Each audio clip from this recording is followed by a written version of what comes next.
town, Gold Rush town, of course.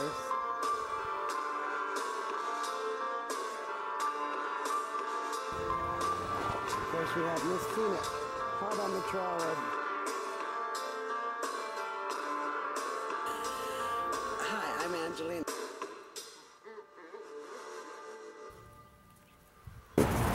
Sutter Fort, Sacramento, California.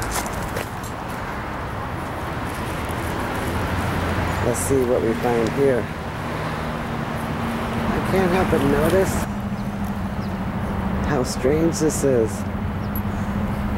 You go from times gone by to modern day madness. Pretty sad. I'd rather go back over here. Sutter Fort is not welcoming to a four-legged people. Peanut, I gotta take you back to the motorhome. Okay, we're inside Sutter Mill. Looks like we got a lot more to look at than I thought.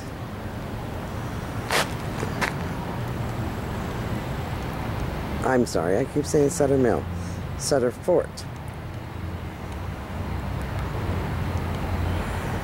Americans left the United States and headed for a new life in Mexican California for a number of reasons. One thing that inspired them was a report written by Captain John C. Fremont about California after his first visit in 1844. He described a country of mild weather, good soil, and uncrowded land. The overland trip to California by wagon train was not an easy undertaking. The journey, which took approximately 6 months, often caused physical hardships and suffering. This is another room here. Oh, look, we got a cannon.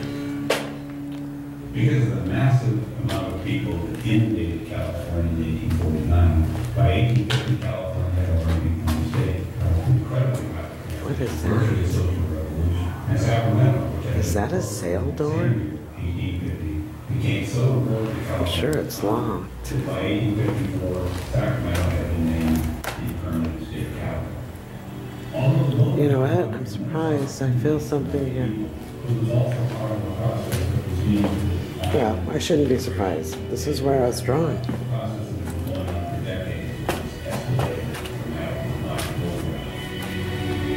But even as long as I've been doing this. As the cannons above are the symbols of Sutter's military power, so this jail is a symbol of his civil power. Along with his grant of land, Sutter was made the Justice of the Peace for the Sacramento District of Upper California and charged with enforcing the laws of colonization and, quote, reducing to civilization the natives of these frontiers, end quote. From the Mexican government, I received the high civil office of representative of the government of the northern frontier. I feel a man crying in that corner. He's all dusty and dirty. He does have on some brown leather shoes that also look pretty darn worn out. This jail often held people who were drunk or guilty of fighting, and those who were awaiting trial. I don't know who you are. Punishments decreed by Sutter were administered by one of the white overseers, or by one of the Indians who had been raised to a level of authority. Punishments included I'm getting Tom or women Thompson. and confinement. These entries from Sutter's daily log show how civil rule was carried out. May 10, 1845, an Indian man named Sutter got 25 lashes because he stole a butcher knife. See you He later. says that he will not steal again. September 16, 1845. It was 250 to 3 miles long and 40 to 60 miles wide, leaving Sacramento's These old brick walls. I don't think the city will ever rise from the shock. I don't see how it can. Yet it has a brighter side. No people can so stand calamity as this people. They're used to it. Winning road. Given the number of inundations that had destroyed the city, it's amazing that people just didn't pack up and leave, and some did. But a core group of the city decided by collective act of their will to keep Sacramento alive. And they would do this over and over and over again, building the physical infrastructure of the city to be more permanent and more durable. Okay. Going out this place. Okay, well that was interesting and fun. Let's see who else might be here that wants to talk to us. You know, I feel somebody over there. But we're going to continue on our path this way for time. Millwrights, gunsmiths, blacksmiths, and even a German wagon maker. My manufacturing businesses were progressing from year to year, and more notice was being taken of my establishment. Distinguished travelers such as the captains of trading vessels and important Mexican officials came and paid me visit. Okay, we're going to go that way. You know, sometimes I feel actually spirit, or the remnants of a spirit actually attached to an object. In this case, I feel a very stately man with a lot of pride, and I think duly earned pride. I don't know what this object is. Let's see. No, that doesn't tell me that I know of. I don't know what it is, but the man that owned it, I think he was pretty well respected. Okay, here we are, back on our path. This is really cool. These great big gates. Let me see if I get far enough back to get a good shot of them. Look at that. With big spikes on the top. That looks kind of mean. One on each side of the main gate. Guard rooms. Fremont remarked that Sutter had 40 Indian men in uniform constituting the fort's garrison. And Sutter remembered that the Mexicans were very impressed when they saw his Indian soldiers. There was strict military discipline. Every evening after coming from work, the Indian soldiers were drilled under German officers, marching to the music of fife and drum. Watch was kept in the guard room every night with a half-hour glass keeping the time. Small arms for soldiers. Muskets, carbines, bayonets, and lances. Weapons would have been instantly on hand for his guard in this room, while the basement of the administration building served as storage for the firearms not in use, and for his ammunition, powder, and balls. Guard, or cavalry, of from 15 to 20 Indian men. Whenever he rode out of the fort, he was accompanied by several of his guards. They carried long lances, and in 1846 were uniformed with blue flannel shirts and white cotton trousers.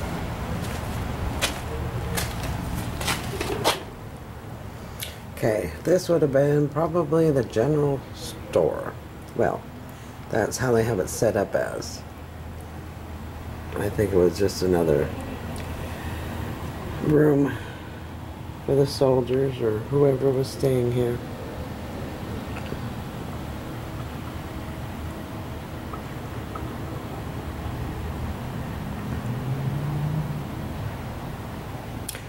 You know, I sure hope that jar of pickles hasn't been sitting there since the 1800s. Well, you know what? They might be really good. These are Sutter's private living quarters. He stated that his room was located near the guard room, so that if anything of importance occurred during the night, he could be immediately notified.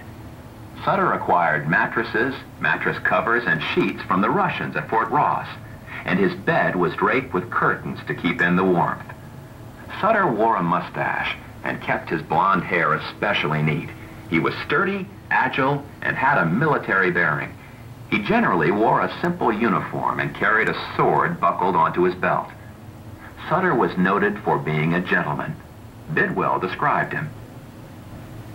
He spoke several languages such as German, French, Spanish, and English, and all of them most politely. Courteous and princely in manner himself, he listened respectfully to others and made everyone his friend. His politeness was ingrained. He was the same to all, the high, the lowly, poor, and rich. Each felt equally at ease in his presence. Sutter was a man of hospitality in the largest sense. All who came stayed at his fort and ate at his table free of charge, no matter how short or long the stay might be. And the women liked him too. What could it have felt? I don't know what this room was or is supposed to be now, but it has two big cauldrons in the corner, which was, you know, typical for cooking in the 1800s. Look at all that smoke damage up there. But I don't feel anyone here, so we'll enjoy our picture of the cauldrons. What would any fort be without its blacksmith? Blacksmithing was possibly the most important profession on the frontier. It was the blacksmith who made the tools for all the other craftsmen and workers. He made axes and saw blades for the sawyers, plane blades and chisels for the cabinet makers, utensils for the cooks, and plow blades for the farmers. The blacksmith also made the gate hinges and the iron fittings on the cannon carriages. Okay, I don't know what this shop was. We're supposed to be,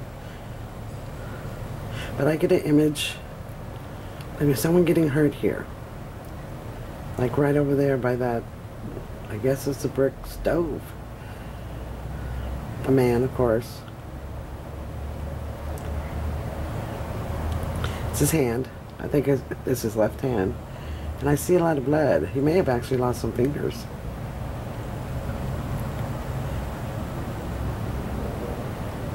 I would appreciate it if you can confirm that for me. Like, just say yes. Or no, lady, you're crazy. I just saw something move over there. Hopefully I got it on camera and it wasn't my eyes. Thank you. Oh, I'm familiar with what these are. These are grinding stones. They were used to grind, well, rock, like to get gold. They were used to grind, I don't know what all else. But I am very familiar with these, with the gold rush. Actually, they would just set these up with these are great big wood things in the middle, and there was things coming off of it where a horse or something would be attached to it. And the horse would, you'll turn it round and round and you'll grind, you know, the rock, you know, so they can get the gold out.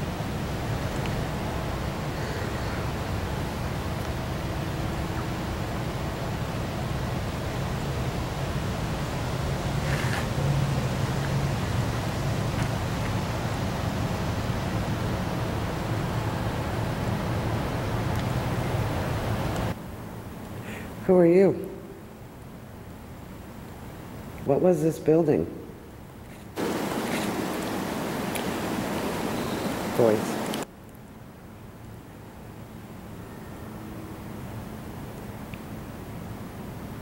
Did you say your name is Sam?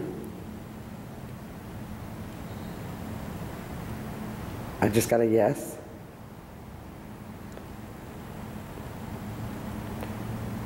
Like, Sam is a young man, very young, probably 14. I don't know what his story is.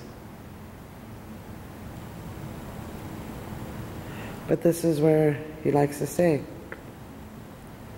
Thank you, Sam, for talking to us. Okay, we're upstairs in the building in the center. I don't know what this was. It says A13. Whatever A13 is.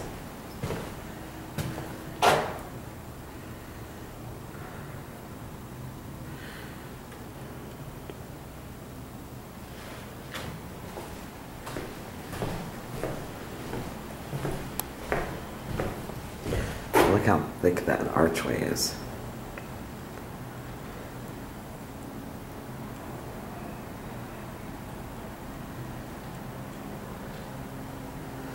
And the header. Double header. Poor Peanut. They wouldn't let Peanut come in. I guess they're afraid Miss Peanut's gonna go on their floor or something. Having an accident was a serious problem in the 1840s. Many people were badly injured by cutting themselves with an axe or a knife. falling off a roof or a high wagon, scalding themselves with boiling water, or even shooting themselves with firearms. Most people traveled from place to place on horseback, and a horse could easily throw its rider to the stony ground. Over time, Sutter hired several different doctors and provided this room for their use. Winters in Sacramento, I'm sure, wasn't nearly as cold as up north, but I'm sure it got cold. And I'm sure they had plenty of firewood to take care of that. You know, I didn't even look in that window upstairs, but I feel something.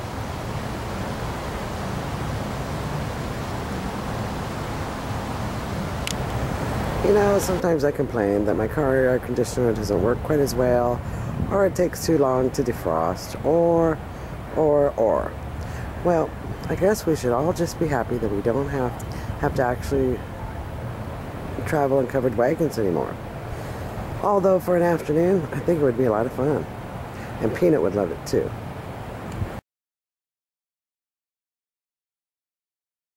You ready to go, Peanut? She's ready. Old mausoleum. Robert M. Scriber, born February 15th of 1846, and died January 23rd of 1908. Robert is not the one pulling me. Well, actually, Miss Peanut is pulling me. Peanut. Peanut. Peanut. Where's the ghost? Find the ghost. Yeah, that's more the direction. Look at this park. Just gorgeous. Hope you can see it with the sun glaring. It's just massive. It's huge. Okay, let's go back. I think this is the way we need to go, Peanut. Come on. James E. Strain, born in 1827, died in 1892. Catherine Strain, 1837. She was 10 years younger than him. And died, what, almost 20 years before. Kitty Eve Blinn,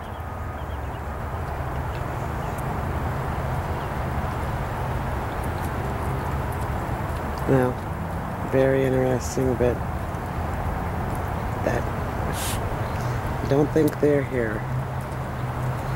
Alright, I think they're resting in peace, which is always a good thing.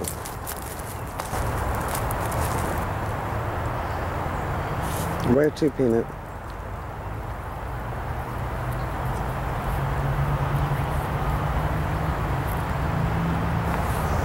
It's this way.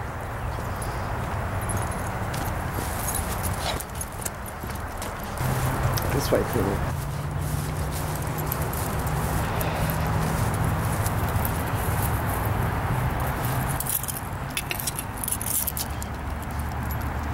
A monumental love story.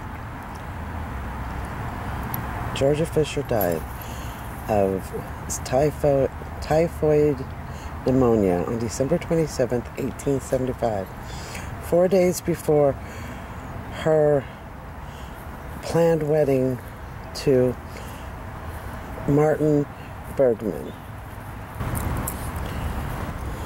Well, there's Georgia Fisher. And there's Martin. And this is the monument.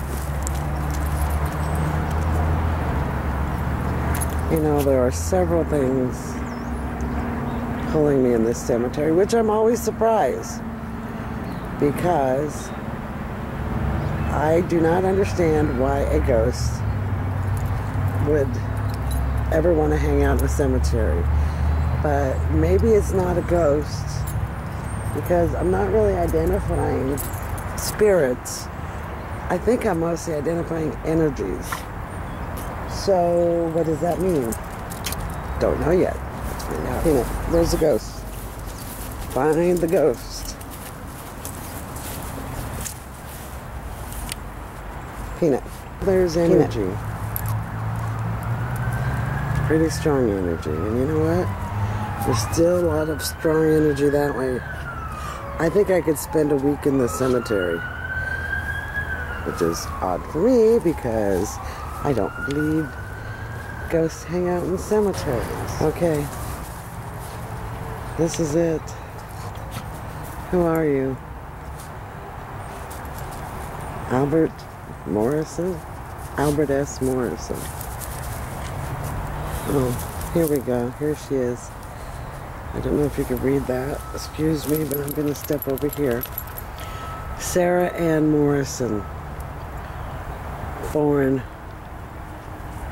I think that's March 8th, 1830, and died August 28th, 1899. Gone but not forgotten. Is that what you're telling me? That you don't want anyone to forget you?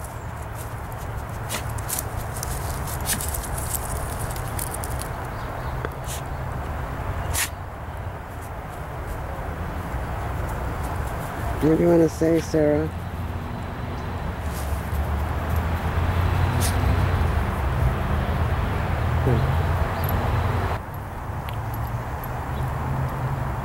All right, I gotta move on. Nice to talk to you, Sarah. Let's go, ghost hunter dog. Jump-da-dump-da-dump.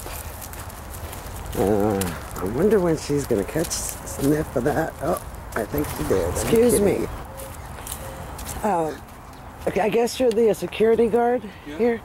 Okay, I've heard reports of like a ghost dog. Have you ever seen a ghost dog here? No. No? No, sorry. Any other kind of ghosts? No, I'm just security. I'm sorry. Well, had to ask. And security, I know good English. Oh. It's important. Gotcha. Gotcha. Sorry. It's okay. Thank you. You're welcome. No. We didn't record the security guard's image, but we got his voice. And let me make notes.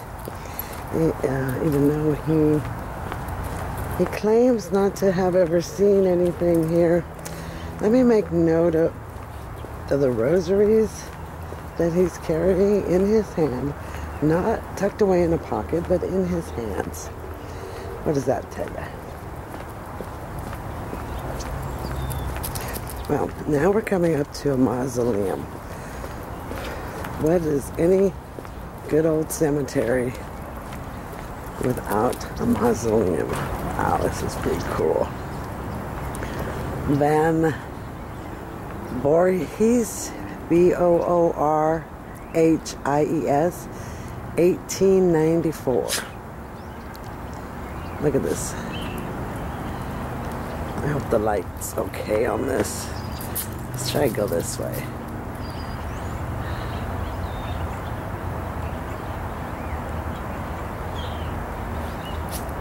Let's go to it. This is Van. Hello? Okay, looks like we've got like 9 different this tile along here. Seems to wrap around the mausoleum. We have another one. It's like an old castle. Okay, now we have the Mott mausoleum. Alright, so Peanut and I are going to make our way back to the motorhome. You know, I haven't gotten, I don't think, one image. All that I've gotten has been mostly energy and then there are so many different pockets of energy. Some stronger than others.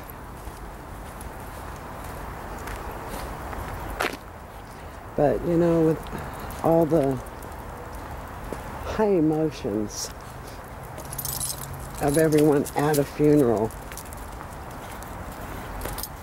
you know, it's bound to leave all kinds of energy. Wow.